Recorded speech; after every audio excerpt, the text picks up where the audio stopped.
Hello, welcome back to the channel. My name is Jennifer Walbeck, and I will be talking about Eldest by Christopher Paolini today.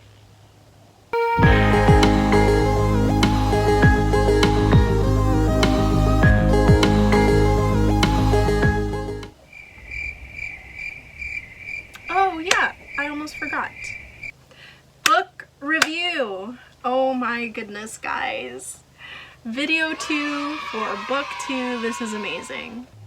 Before I get any further, this is a spoiler-free review up until I give my rating, and then I will go into a deeper discussion for people who have read the book or who don't care about spoilers. I found this, ooh, gotta hide that. I found this in the book when I was rereading it. Yep, 2009. A notification for 6th and 7th graders. I guess I was in 6th or 7th grade when I read this one. And actually, shout out to my Tita Tichi. Thank you so much for those Barnes & Noble gift cards you gave me back when I was in middle school. It was for my birthday, and it really made my year, and I used that gift card to buy this set. So I wouldn't own these if it weren't for you. Thank you so much. So, Eldest. This story is so crazy. It's like Christopher Paolini rolled up in his car, said, "Hey you, get in the car," and then just punched his foot into the gas pedal and doesn't let up. This book is really well paced.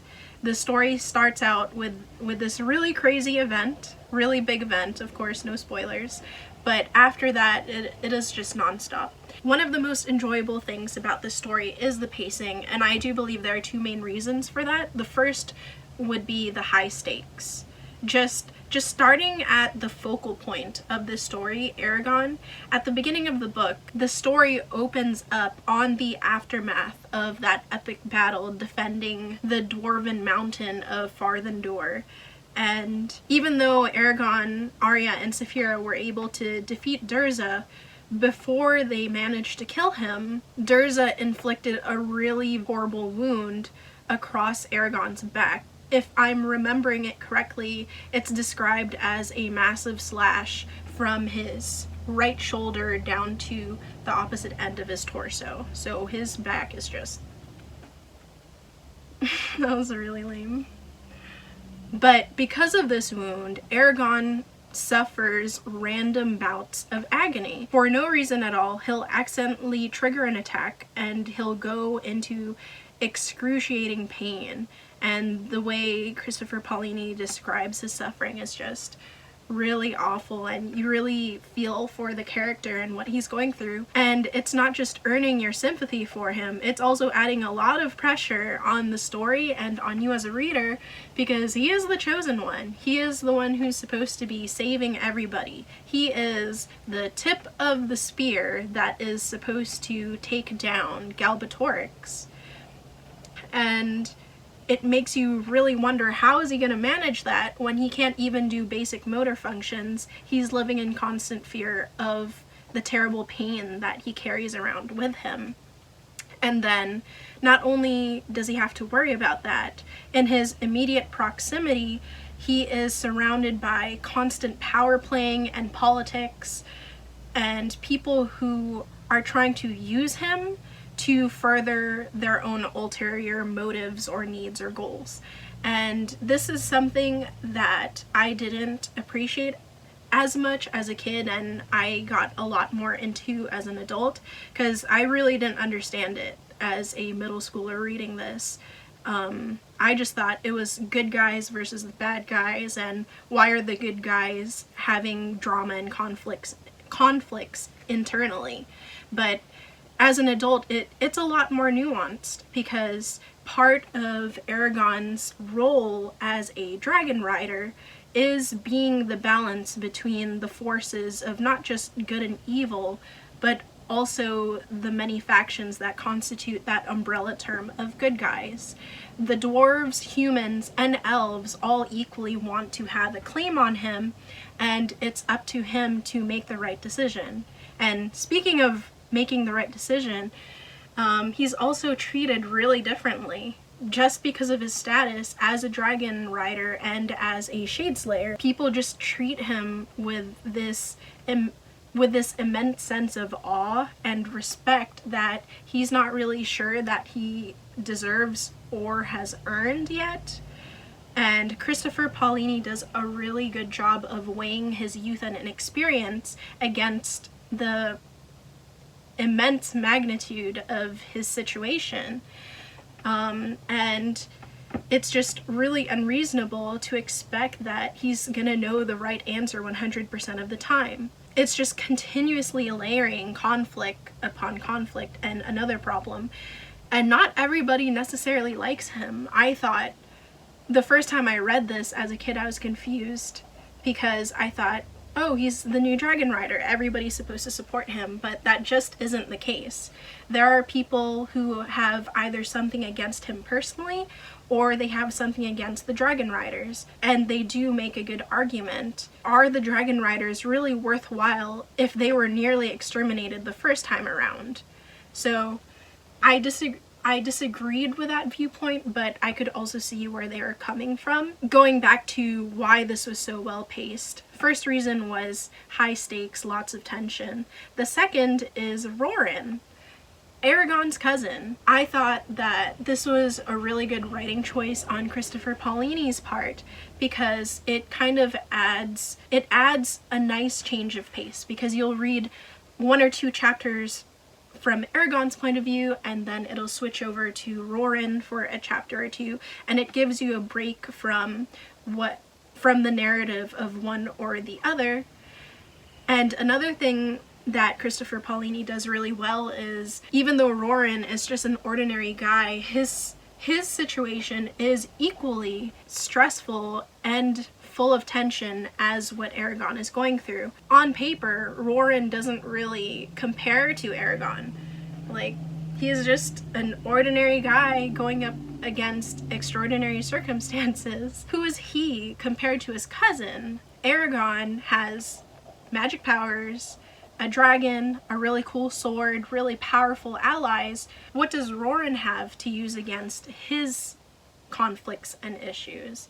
It makes a lot of sense to explore Roran's side of the narrative. As Eragon's only living family, Galbatorix could use him as a pawn, as a way to manipulate, capture, and control Eragon. And that makes a lot of sense because for people in power, their greatest weakness will be their close friends and family. It's only natural that the people you love the most have the most potential to harm you. And I think Christopher Paolini does a really good job of making Roran's narrative feel just as imperiled and full of tension as what Eragon is going through. Whoever Galbatorix decides to send to their small town, Roran's gonna have to deal with it. And like I said, Christopher Paolini is really good at having multiple sources of conflict. So on Roran's end, yes, he has to deal with people threatening his life and liberty, but he also has Katrina. He has a whole bag of problems with the girl that he is trying to marry. She is the love of his life. All he wants is to live a quiet life and live out the rest of it with her, but he can't because it's almost impossible to do that when his life just got turned upside down. In medieval times, a man has to be able to be the breadwinner, but he can't. He doesn't have any money, he doesn't have any land because the Razak burned it down, and Katrina's dad doesn't want to have anything to do with him. So what is he gonna do? And speaking of love interests, Eragon's infatuation with Arya doesn't just go away after book 1. Stuff definitely happens, and I'm gonna have to save my comments for that after I give my rating. So yeah, lots of good stuff. It's paced really well. The writing is definitely getting a lot more mature because Christopher Paolini is definitely an adult by the time he writes the second book. Lots of character development, relationship building, and fleshing out people's dynamics with each other. I put a lot of thought into this rating, so I've decided to give this book a yes, another 10 out of 10. I'm sorry, I promise I'm actually an objective judge of what I think is good or bad, but I really couldn't help it. This book was just too well written and presented for me to pass up giving it a perfect score. I promise, I know how to give another rating besides a perfect score.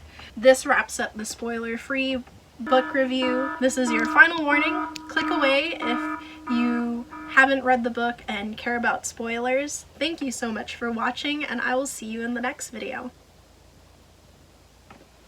Alright.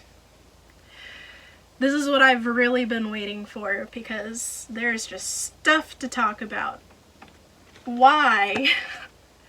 Why is this the cover of book 2? I felt like the cover itself is a huge spoiler. I don't understand. For me, reading the second book, I don't want to know there's going to be a second dragon. But if you pick up the book and this is what's on the cover, obviously there's going to be another dragon. So, I don't know. Maybe I'm just too sensitive and picky, but it would have been a lot more impactful when the plot twist at the end of the story happens, there's a new dragon, and the new rider is Eragon's brother. It would have been a lot more meaningful if we didn't know there's going to be another dragon at all.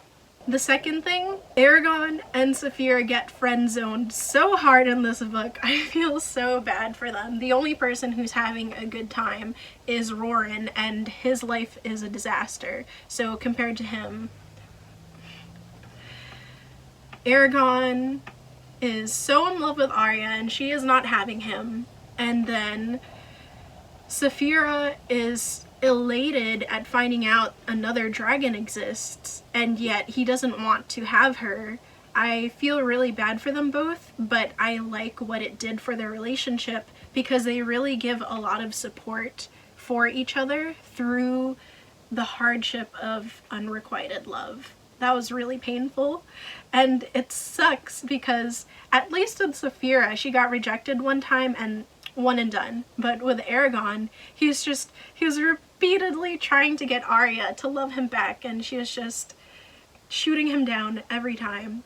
This is a fantasy adventure epic and not a love story. They don't have to fall in love. Eragon thinks that they're close, and from Arya's standpoint, from her culture, she needs to keep him at an arm's length. And I'm kind of I both agree and disagree with her reasons for why she rejects him. I get it. 100 years of an age difference is pretty big. I also understand she didn't want to distract him while he was training. And then I didn't quite get it the first time I read through the series, but it's heavily insinuated that she was in love with one of the elves that got shot down at the beginning of book 1. So maybe she's still grieving over her past lover because they were together for about 80 years. So maybe she needs time to get over that grief and that loss. It's not really spoken about a lot. It was just something that I picked up. Just so many plot twists. It's unbelievable. The feeling that I got, the way Christopher Paolini unveiled the hidden elder who had survived the slaughter, it was just beautiful. Like, my heart was just filled with hope and joy, and I really felt for the characters who were discovering their existence, because it's like, wow, we have an actual shot now.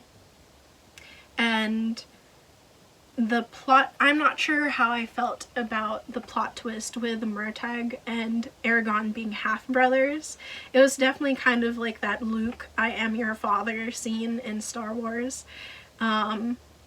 And I did feel really bad about Eragon because as a guy who grew up not knowing either of his parents, obviously it really meant a lot to him to know who they were, and to find out that your dad is one of the most evil men to have ever lived was a blow to his morality and his sense of self.